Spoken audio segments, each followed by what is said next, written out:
വിലക്ക് ആവശ്യപ്പെട്ട് കോടതിയിൽ നിന്ന് എക്സ് പാർട്ടി വിധി സമ്പാദിച്ച റിപ്പോർട്ടർ ടിവിക്ക് പിഴയിട്ട് കോടതി. കോടതിയെ തെറ്റിദ്ധരിപ്പിച്ചതിന് 10,000 രൂപ പിഴ ഈടാക്കി. റിപ്പോർട്ടർ ടിവി ഉടമകൾക്കെതിരായ വാർത്തകൾ ഒരാഴ്ചയ്ക്കകം പുനഃസ്ഥാപിക്കണമെന്നും കോടതി.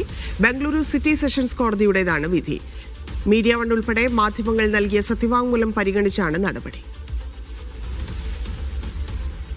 അസ്ലം ചേരുന്നു. അസ്ലം, കൂടുതൽ വിവരം. ധന്യ, മുട്ടിൽമരം കേസ് ഉൾപ്പെടെ റിപ്പോർട്ടർ ടിവി ഉടമകൾക്കെതിരായ വാർത്തകൾ പിൻവലിക്കണമെന്നാവശ്യപ്പെട്ടുകൊണ്ടോ വിലക്കണമെന്നാവശ്യപ്പെട്ടുകൊണ്ടോ ബംഗളൂരു സിറ്റി സെഷൻ കോടതിയുടെ ഒരു വിധി, ഒരു എക്സ് പാർട്ടി വിധി റിപ്പോർട്ടർ ടിവി സമ്പാദിച്ചിരുന്നു. അതിന്റെ അടിസ്ഥാനത്തിൽ മീഡിയ ഉൾപ്പെടെ അടക്കമുള്ള മാധ്യമങ്ങൾക്ക് നോട്ടീസ് വരികയും അങ്ങനെ ആ മാധ്യമങ്ങളുടെ ലിങ്കുകൾ, അതിന്റെ വാർത്തകൾ പിൻവലിക്കേണ്ടി വരികയും ചെയ്തു. ഇത് ഈ ഒരു ബാംഗ്ലൂർ സെഷൻ കോടതിയിൽ തെറ്റായ വിവരങ്ങൾ നൽകി സമ്പാദിച്ച വിധിയായിരുന്നു. ഇതിനെ തുടർന്ന് മീഡിയ അടക്കമുള്ള മാധ്യമങ്ങൾ സെഷൻ കോടതിയെ തന്നെ സമീപിക്കുകയും സത്യവാങ്മൂലം നൽകുകയും ചെയ്തു.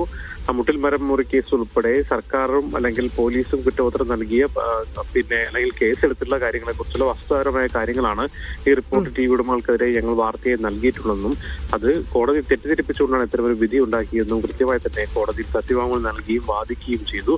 ഇതിന്റെ അടിസ്ഥാനത്തിൽ കോടതി വളരെ ഗുരുതരമായ ഒരു രീതിയിലാണ് റിപ്പോർട്ടർ ടി വിയെ കൈകാര്യം ചെയ്തത്. അതായത് കോടതിയെ തെറ്റിദ്ധരിപ്പിക്കുകയും കോടതിയുടെ സമയം കളയുകയും ചെയ്ത ഒരു ഗുരുതരമായ നടപടിയായി കാണുകയും അതുകൊണ്ട് തന്നെ കേസ് പിൻവലിക്കാമെന്ന് റിപ്പോർട്ടർ ടി വി ആവശ്യപ്പെട്ടെങ്കിൽ പോലും അത് കഴിയില്ല, അതിന്റെ ചെലവുകൾ കൂടി വഹിക്കണമെന്ന് പറഞ്ഞുകൊണ്ട് 10,000 രൂപ പിഴ ഈടാക്കി. എന്ന് മാത്രമല്ല, റിപ്പോർട്ടർ ടി വിക്കെതിരെയുമായി ബന്ധപ്പെട്ട ഉടമകൾക്കെതിരായ അഗസ്റ്റിൻ ചാകോറുമാകിയ വാർത്തകൾ ഒരാഴ്ചയ്ക്കകം തന്നെ അത് റീഇൻസ്റ്റേറ്റ് ചെയ്യണമെന്നല്ല മാധ്യമ സ്ഥാപനങ്ങളോട് ആവശ്യപ്പെടുകയും ചെയ്തു.